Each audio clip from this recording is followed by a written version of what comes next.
100 कोटीच्या कथित वसुली प्रकरणामध्ये चांदीवाल आयोगानं क्लीन चिट दिल्यामुळेच गृहमंत्री देवेंद्र फडणवीस यांनी अहवाल दडवून ठेवलाय अशी टीका माजी गृहमंत्री अनिल देशमुख यांनी केलेली आहे।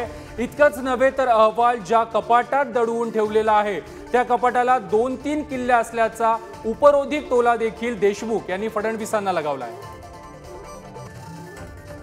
सीबीआयची चौकशी झाली, केस हायकोर्टात गेली।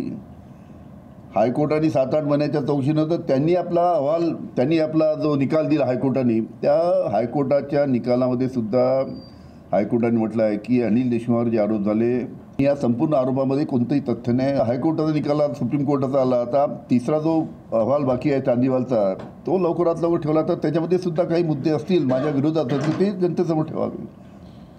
पण मला वाटतं त्या अहवालामध्ये जी माझी माहिती आहे की जे वर्तमानपत्राच्या माध्यमातून मधल्या काळामध्ये आलं होतं की त्या अहवालामध्ये मला क्लीन चिट दिल्यामुळे बहुतेक हे राज्य शासन तो अहवाल जनतेसमोर येऊ देत नाही, ही वस्तुस्थिती आहे।